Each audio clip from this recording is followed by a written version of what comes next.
Before I start this video, I want to say something really fast. Yesterday was the first month in years that I had to go without Chewy. I woke up and I just prayed and I said, God, I wish I could see Chewy today. I went to the post office. I knew I had a box waiting on me. It would be from, and as I opened it carefully in my van, the very first thing I see is an answer to my prayer. My sweet Chewy. And I found a wad of his hair in my van that I stuck in the frame with this beautiful piece of art. The sweetest woman by the name of Jeanette painted this for me.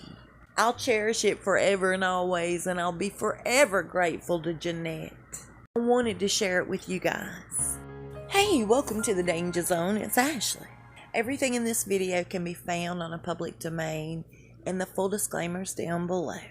Lots of love and many blessings your way. Something really weird seems to be going on with the Queen in particular.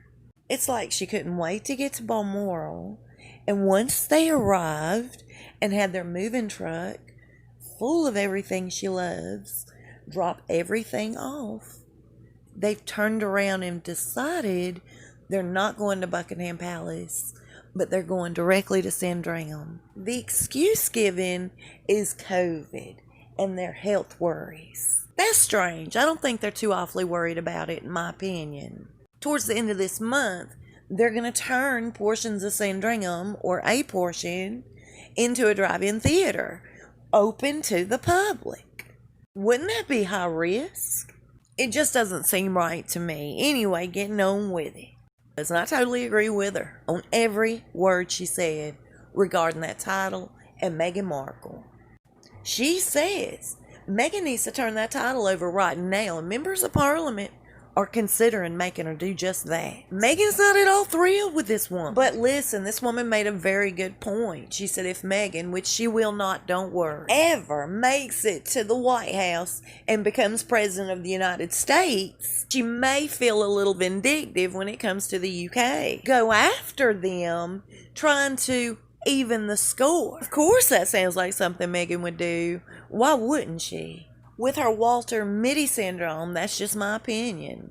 She lives in a fantasy world, and she and Harry both, after convincing Harry, who's paranoid naturally anyway, convinced that everybody in the UK is a complete racist. In her mind, and now Harry's mind, they're at war with the UK.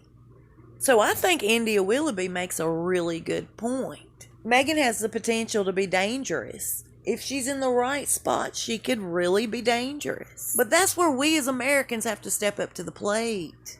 Never, ever vote for her. And in the event you know somebody that wants to, pop them right in the back of the head. Block it at all costs. That just can't happen. Okay, so we've all by now heard about her signing up with Harry Walker Agency. Not just Meghan, but Harry too. They have a set of ridiculous, overbearing rules. Number one, they will not be paid less than $1 million. Number two, they want to know who's going to be the one to introduce them. They have to have full control over that. Number three, it's super important for them to know how they're going to come across to the audience on camera. This is super rude and like quite none of their business. But they want to know who these people's sponsors are and exactly what they'll be benefiting, what their cut is from that person who's going to be paying Harry and Meghan. Has nothing to do with them, so what's it matter? Here we go again, another rule that has nothing to do with them. They want to know what brands are involved. It totally has nothing to do with them. Finally, they want to know what happens. What's the backup plan? In case something falls through on the end of the company that hires them. What if they lose a sponsor? Because at the end of the day, they're going to get their $1 million. Seems to me like they're real burned out pretending to care, working with charities and foundations. They mean business now that money's involved. Real money, that is. Here's my thing. Now, we've all heard Harry Walker Agency signed them on. They're to give virtual speeches for $1 million and no less. I searched all over that website and I couldn't find a thing about them being, signed up underneath Harry Walker Agency. Anywhere. So at this point, I'm just thinking it may be nonsense leaked out into the media by Harry and Meghan. Another one of their scaby tricks, as Lady C calls him, just to put into everybody's heads they are desirable. Everybody wants them. When in all reality, it looks like the only speeches they can sit back and give are through projects that belong to the friends. They're friends for the moment, that is, because we all know how Meghan is with friends. Just like Michelle Obama's We All Vote campaign. She did Meghan a favor by inviting her to sit down on their quote-unquote couch and give a virtual speech regarding women's rights to vote. Trying to beat it into everybody's head they needed to get out there and vote, male or female, but in particular, women. And it's nothing more than propaganda. It's brainwashing. I'm not kidding you guys. If you haven't seen that video, it's nauseating, but she's painting a picture as if we just earned our right to vote as women. And of course, she's throwing around phrases that other people came up with. Nothing original, same old Meghan. That's what you get for $1 million. Speaking of brainwashing, okay, so remember they signed that Netflix deal, and then everybody started dropping Netflix subscriptions left and right, taking surveys coming out saying we're not watching anything they produce, nothing they're affiliated with, we're not doing it. And as it was told to me, Netflix told them they needed to clean themselves up. Next thing we're hearing about, they've paid off $2.5 million for Frogmore, which, by the way, I'm calling BS. Why? Because they went through all the trouble to make a payment plan, an agreement to repay over time. So by them whipping out $2.5 million and going ahead to repay that, just because Netflix's stocks dropped, people are canceling their subscriptions, and it was imperative that they hurry up and clean themselves up and right their wrong. Just, in my opinion, makes them look like even bigger frauds. Where was that payback money months ago when they left the royal family? They should have been paying it back when people demanded them to do so at that time, instead of waiting until it really benefited them to pay it back. You know what I'm saying? I personally do not believe it was paid back, but because they're saying it was, let's just say it is. That right there just shows me, in my opinion, outside looking in, they had no respect for the British taxpayer. The only time they gave a crap that it bugged y'all was when it affected their money. That shows a massive lack of respect. The exact same lack of respect that Harry showed his people of the Invictus Games. I don't care what anybody says. I don't believe in my heart that was canceled due to COVID. I think that's BS. Invictus got in the way of everything he's trying to do, just like Rising Phoenix. He's so dedicated to Rising Phoenix, which totally clashes with the Invictus Games. Same exact concept, Paralympics. It follows 9 people through their journey. Harry's a huge part of this documentary now. That's set to be streaming on Netflix. And like we spoke about in the last video, Amazon agreed to stream the Invictus Games. Amazon happens to be the rival to Netflix. But when it gets down to it, it affects the money.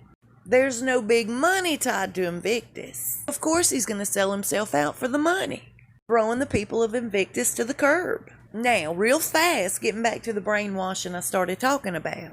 The co-CEO of Netflix came out saying this on a morning program. We already know that Harry and Meghan's projects are going to be the biggest thing Netflix has ever done. Listen, that's brainwashing. After their stocks are falling, after people are canceling subscriptions, after people are taking surveys saying no, they're not watching, this person comes out and tries to pump in everybody's head, oh, it's going to be wonderful and everybody's going to love it. That's a complete insult to our intelligence. That tactic is called monkey see, monkey do. Don't fall for it. Trying to turn the whole situation around to their benefit.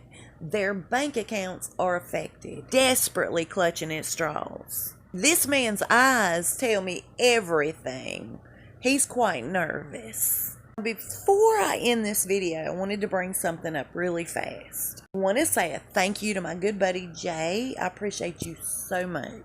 So Jessica had posted a picture of her son at Meghan's wedding.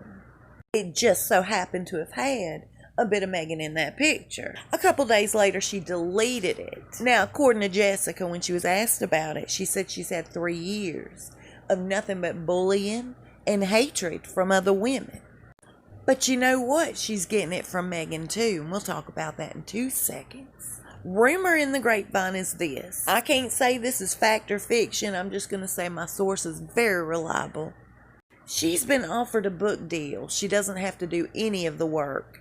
There's going to be a ghostwriter involved. All she has to do is speak. Whether she takes that book deal or not is totally up to her, but big money's behind it. And we all know Meghan didn't help spare her jobs when she got cut from both.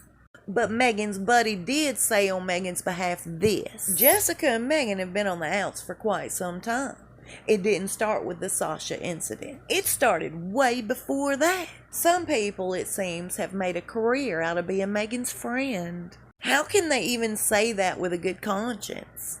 I don't personally know much about Jessica or her background or whatever she does to really have an opinion on her one way or the other. Meghan took it upon herself to pay her the big bucks to be her personal stylist. To include Jessica and her entire family on that private jet that took them to a couple of different tours. And I'm sure her arm wasn't twisted by Jessica when she bought Jessica the $120,000 car. Meghan did just as much, if not more, for Marcus.